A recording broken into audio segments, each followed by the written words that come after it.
1457년 음력 10월 강원도 영월 땅 깊숙이 서강이 굽이 도는 절벽 위에 작은 유배지 하나가 있었습니다. 청령포. 삼면이 강물로 막히고 한 면은 절벽. 배 없이는 나올 수도 들어올 수도 없는 곳. 조선의 6번째 임금 단종. 그 이름을 역사는 오래도록 지으려 했습니다. 그러나 한 사내가 있었습니다. 이름도 없고 관직도 낮고 가진 것이라곤 목숨 하나뿐이었던 사내.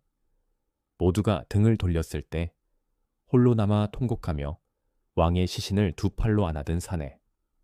어뭉도. 오늘 그의 이야기를 시작합니다. 1450년 조선 4대 임금 세종대왕이 승하합니다. 그 뒤를 이은 것은 문종. 깊은 학식과 어진 성품으로 신하들의 신뢰를 받던 임금이었지만 문종은 처음부터 몸이 약했습니다. 즉위한 지 2년 3개월. 은 이렇게 기록합니다.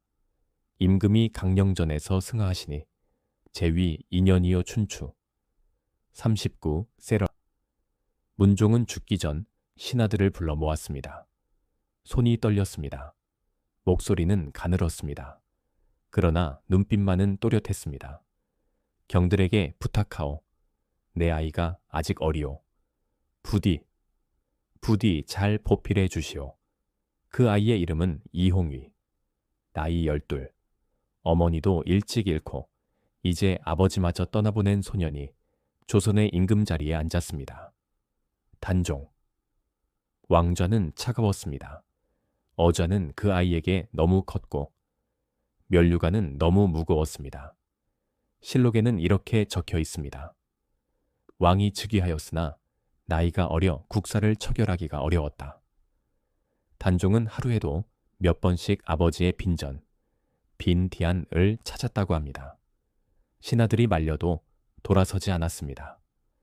밤마다 혼자 울었다고 합니다. 소리내어 울 수도 없었습니다. 왕은 울어서는 안 된다고 누가 가르쳐 주었으니까요. 아바마마, 이 자리가 왜 이리 춥습니까? 그 무렵 궁궐 한켠에는 이미 다른 눈빛이 움직이고 있었습니다. 수양대군, 문종의 동생이자 단종의 숙부. 실록은 그를 이렇게 묘사합니다.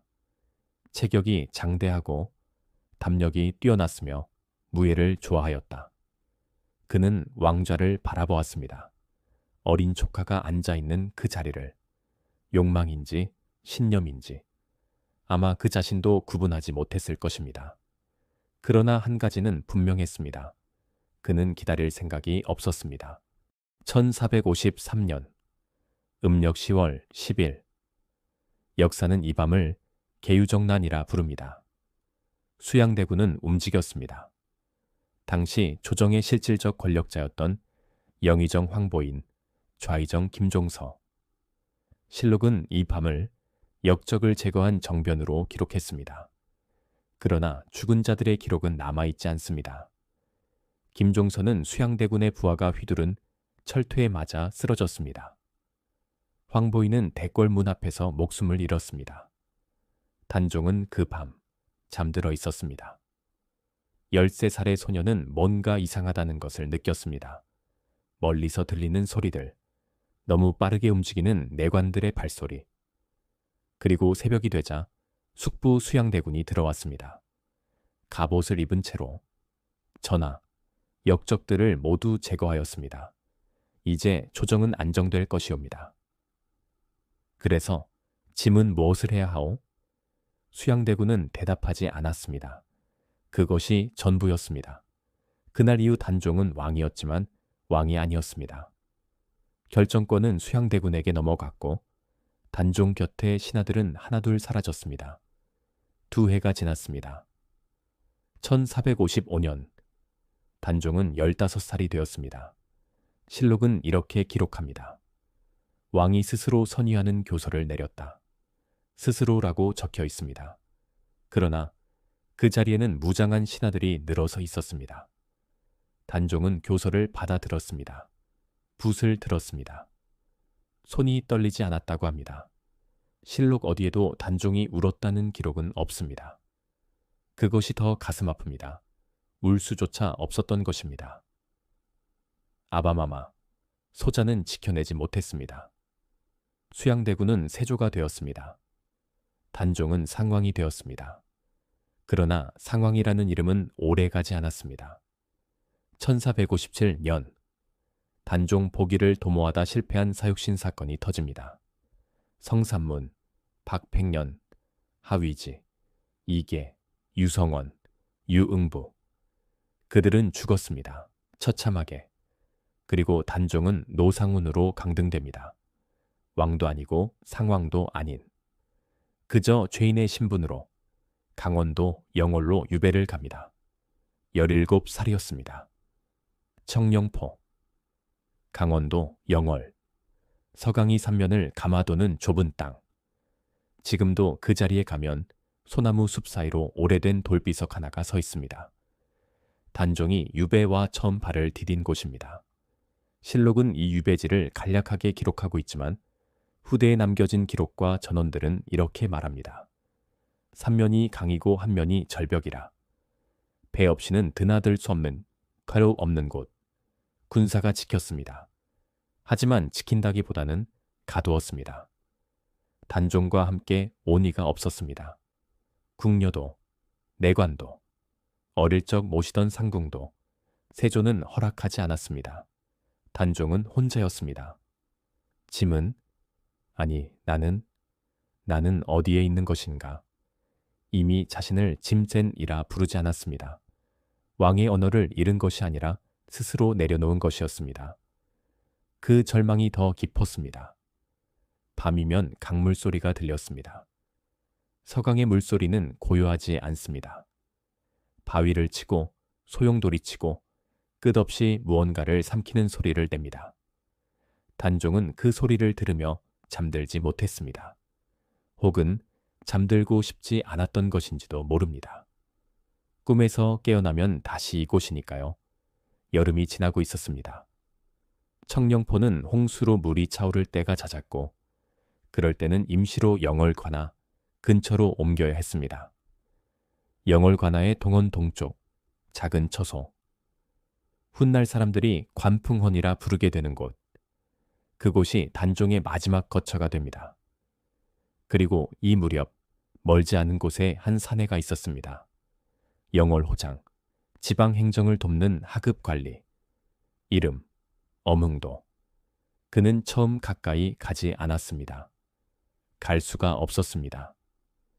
단종에게 접근한다는 것은 곧 세조의 눈에 띄는 것이었으니까요. 복위운동에 연루되었다는 의심만으로도 삼족을 멸하던 시절이었습니다. 아내가 있었습니다. 자식도 있었습니다. 엄흥도는 그것을 알았습니다. 저 어린 분이 어찌 저리도 혼자이신가. 그는 돌아갔습니다. 그날은. 그러나 다음 날도 또 그 다음 날도 그는 그 자리에 왔습니다. 멀리서 바라보았습니다. 그것이 시작이었습니다. 가을이 깊어지고 있었습니다. 단종의 하루는 길었습니다. 할 일이 없었기 때문입니다. 아침에 눈을 뜨고 마당을 바라보고 하늘을 올려다보고 해가 지는 것을 보고 다시 눈을 감는 것. 그것이 전부였습니다. 이따금 지나가는 관원이 있었지만 아무도 눈을 마주치지 않았습니다. 단종을 보는 것 자체가 불경인지 위험인지 구분되지 않는 시절이었으니까요. 엄흥도는 어느 날 아침 처음으로 담장 안으로 들어왔습니다. 공식적인 용무인 척. 행정 서류를 들고 단종은 마당 한편에 혼자 앉아 있었습니다. 눈이 마주쳤습니다. 짧고 경계하는 눈빛으로 단종이 물었습니다. 누구요? 엄흥도는 무릎을 꿇으며 낮고 조심스럽게 영월호장 엄흥도이옵니다. 전하 하며 공손히 머리를 조아립니다. 전하라 부르지 마시오. 나는 이제 그런 사람이 아니오. 황공하오나 소인의 눈에는 여전히 전하이시옵니다. 돌아가시오. 나와 가까이 있으면 위험하오. 알고 있사옵니다. 엄흥도는 무릎을 꿇은 채 대답합니다. 알면서 왜? 소인도 잘 모르겠습니다. 그냥 여기 있고 싶었습니다. 단종은 그를 쫓아내지 않았습니다. 그것이 두 번째 만남으로 이어졌고 세 번째로 이어졌습니다. 엄흥도는 올 때마다 무언가를 가져왔습니다. 처음엔 따뜻한 국물, 그 다음엔 얇은 소미불, 또 그 다음엔 그냥 왔습니다. 아무것도 들지 않고 그냥 곁에 앉기 위해. 어느 날 저녁, 단종이 먼저 강 쪽을 바라보며 아주 낮게 말을 걸었습니다. 저 강 건너에 무엇이 있어? 마을이 있사옵니다. 밭도 있고 아이들도 뛰어놀고. 아이들이, 예, 나는 이 강을 건너본 적이 없소. 궁궐에 있을 때도 나는 자유롭지 않았소. 유배를 와서도 자유롭지 않소. 나는 태어나서 한 번도. 엄흥도는 그날 처음으로 단종이 왕이 아닌 사람으로 보인다고 느꼈습니다. 너무 어린 사람, 너무 많은 것을 빼앗긴 사람, 그리고 이제 너무 지쳐있는 사람. 전하, 말하지 말라 하지 않았소. 전하가 이 강을 건너지 못하신다면 소인이 그 너머의 것들을 가져오겠습니다. 아이들의 웃음소리도 밭에서 나는 냄새도 전하 혼자이시게 두지 않겠습니다. 단종은 끝내 울지 않았습니다. 그날은. 하지만 그날 밤 관풍원 처소 안에서 작은 소리가 새어나왔다고 먼 훗날의 기록들은 전합니다. 흐느끼는 소리, 17살 소년의 오래 묵은 울음. 한양에서 세조는 잠을 이루지 못했습니다. 실록은 이 시기 세조가 악몽을 자주 꾸었다고 기록합니다. 문종, 그리고 자신이 죽인 자들이 꿈에 나타났다고. 그러나 그것보다 더 세조를 불안하게 한 것이 있었습니다. 영월의 소년, 사람만 있어도 단종은 위험이었습니다. 복위 세력이 다시 뭉칠 수 있는 구심점, 조선 백성들이 눈물로 기억하는 이름, 자신의 정통성을 흔드는 존재. 1457년 가을, 세조는 결단을 내립니다. 영월로 금부도사가 파견됩니다. 사약을 들고 실록은 이를 이렇게 기록합니다. 노상훈이 졸하였다. 졸리라 했습니다. 죽었다고 하지 않고. 역사가 얼마나 차갑게 그 죽음을 대했는지 단 한 글자가 말해줍니다. 엄흥도는 그 소식을 미리 알았습니다. 어떻게 알았는지는 기록이 없습니다. 아마 오랫동안 곁에 있었기에 바람이 달라지는 것을 느꼈던 것이겠지요. 그는 그날 저녁 단종에게 갔습니다. 알고 있소? 엄흥도는 고개를 숙이며 비통함에 젖은 얼굴로 대답합니다. 예, 두렵소. 전하께서 두려우십니까? 아니요. 오래전부터 알고 있었소. 이것이 어떻게 끝날지. 전하, 한 가지만 부탁해도 되겠소. 무엇이든 말씀만 내리시옵소서. 엄흥도의 표정은 비장하고 결연했습니다. 아무도 없는 곳에서 죽는 것은 괜찮소. 그것은 이미 받아들였소. 다만 묻히고 싶소. 아무도 거두어 주지 않아도 좋으니. 그냥 땅에 묻히고 싶소. 소인이 묻겠습니다. 그러면 그대도 죽을 수 있소. 알고 있사옵니다. 고맙소. 음력 10월 24일 금부도사 왕방년이 영월에 도착했습니다. 실록에는 그 장면이 자세하게 기록되어 있지 않습니다. 다만 훗날 왕방년은 이런 시조를 남겼다고 전해집니다. 천만리 머나먼 길에 고운님, 여유 없고 내 마음 둘 데 없어 내가에 앉았으니 저 물도 내 안 같아야 울어. 밤길 예놓다. 사약을 전한 자도 울며 돌아갔습니다.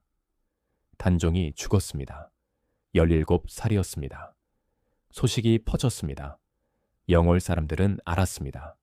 관원들도 알았습니다. 그러나 아무도 가지 않았습니다. 단종의 시신에 손을 대는 것은 세조에게 반기를 드는 것이었습니다. 삼족을 멸한다는 말이 떠올랐습니다. 아내의 얼굴이 떠올랐습니다. 자식들의 얼굴이 떠올랐습니다. 아무도 가지 않았습니다. 어몽도는 그날 오랫동안 서 있었습니다. 집 쪽을 한번 바라보았습니다. 그리고 돌아섰습니다. 관풍헌 쪽으로. 실록에는 이렇게 기록되어 있습니다. 어몽도가 홀로 시신을 거두어 서산에 묻었다. 단 한 줄. 그러나 그 한 줄 안에 담긴 것이 무엇인지 우리는 상상해야 합니다. 어몽도는 문을 열었습니다. 그리고 멈췄습니다. 전하, 차가웠습니다. 살아있을 때도 늘 그랬습니다. 단종의 손은 언제나 차가웠습니다. 궁궐에서도 유배지에서도. 그 손은 한 번도 따뜻해진 적이 없었습니다. 어몽도는 그 손을 두 손으로 감쌌습니다. 그는 울었습니다. 소리내어 울었습니다. 밤의 영월이 흔들릴 만큼, 서강의 물소리도 잠시 잊힐 만큼, 어른 사내의 통곡이 텅 빈 관풍원을 가득 채웠습니다. 얼마나 지났을까? 어몽도는 눈물을 닦았습니다. 그리고 일어났습니다. 할 일이 있었습니다. 직접 관을 구해왔습니다. 이불을 가져왔습니다. 물을 데웠습니다. 손수 단종의 몸을 씻겼습니다. 손수 수의를 입혔습니다. 손수 관에 누였습니다. 혼자였습니다. 돕는 이가 없었습니다. 있어도 부르지 않았습니다. 같이 있으면 같이 죽을 수 있으니까요. 그리고 어몽도는 단종을 등에 업었습니다. 실록 기록에 등장하는 서산. 훗날 사람들이 장릉이라 부르게 되는 곳. 그 산 어딘가 어몽도만 아는 자리에 그는 맨손으로 땅을 팠습니다. 단단한 가을 흙이었습니다. 손이 찢어졌습니다. 피가 났습니다. 멈추지 않았습니다. 땅이 충분히 깊어졌을 때 어몽도는 단종을 내려놓았습니다. 마지막으로 얼굴을 바라보았습니다. 전하, 부디 이곳에서는 편히 쉬십시오. 이 세상에서 전하를 따뜻하게 해드리지 못했습니다. 그것이 소인의 한 해첸입니다. 어몽도는 눈물을 흘리며 흙을 덮기 시작합니다. 서서히 한 줌 한 줌. 단종의 얼굴이 덮였습니다. 손이 덮였습니다. 마지막으로 발끝이 덮였습니다. 어몽도는 봉분을 다듬었습니다. 작았습니다. 왕의 무덤이라고는 할 수 없을 만큼. 그러나 그것으로 충분했습니다. 그는 무릎을 꿇었습니다. 이마를 땅에 댔습니다. 오래도록 그렇게 있었습니다. 새벽이 밝아오고 있었습니다. 어몽도는 그날 이후 자신이 죽을 것이라 각오했습니다. 삼족을 멸한다는 세조의 법은 살아 있었습니다. 그러나 이상하게도 세조는 엄흥도를 죽이지 않았습니다. 왜인지는 알 수 없습니다. 실록도 이유를 기록하지 않습니다. 어쩌면 세조 스스로도 그 사내를 차마 죽이지 못했던 것인지도 모릅니다. 그로부터 240여 년이 흘렀습니다. 1698년 조선 19대 임금 숙종은 단종의 묘를 복원하고 왕으로 추복합니다. 숙종실록은 이렇게 기록합니다. 노상훈을 단종대왕으로 추복하고 능호를 장릉으로 삼았다. 죽은 지 241년 만에 소녀는 다시 왕이 되었습니다. 그리고 어몽도. 그 역시 같은 해에 충의로 포장되어 공조판서에 추중됩니다. 이름 없는 호장이 죽어서 판서가 된 것입니다. 그러나 저는 생각합니다. 엄흥도가 그날 밤 관풍헌으로 걸어 들어간 것은 판서가 되기 위해서가 아니었습니다. 충신이 되기 위해서도 아니었습니다. 역사에 이름을 남기기 위해서는 더욱 아니었습니다. 그는 그냥 거기 있었습니다. 버려진 사람 곁에 그냥 있었습니다. 그것이 전부였습니다. 그리고 그것이 세상에서 가장 어려운 일이었습니다. 단종은 왕으로 태어났지만 왕으로 살지 못했습니다. 그러나 마지막 순간 단 한 사람만큼은 그를 전하로 불렀습니다. 왕으로 모셨습니다. 왕으로 묻었습니다. 엄흥도, 조선이 외면한 왕을 혼자 껴안은 사내. 왕을 위해 남은 것이 아니었습니다. 사람을 위해 남았습니다. 그것이 진짜 충이었습니다. 엄흥도는 그날 이후 역사에서 오랫동안 잊혔습니다. 이름도 낮고 관직도 낮고 기록에 남기기엔 너무 작은 사람이었으니까요. 그러나 생각해 보십시오. 조선팔도 누구도 손대지 못했을 때 그 한 산에만 걸어 들어갔습니다. 왕의 명령도 아니었습니다. 역사의 부름도 아니었습니다. 그냥 차마 못 본 척할 수가 없었던 것입니다. 여러분은 어떻게 생각하십니까? 여러분이 만약 그 자리에 있었다면 엄흥도처럼 걸어 들어갈 수 있었을까요? 댓글로 솔직하게 남겨주세요. 구독과 좋아요는 다음 이야기를 만드는데 힘이 됩니다. 승정원 일기 채널에서는 기록 속에 묻힌 사람들의 이야기를 계속 전해드리겠습니다.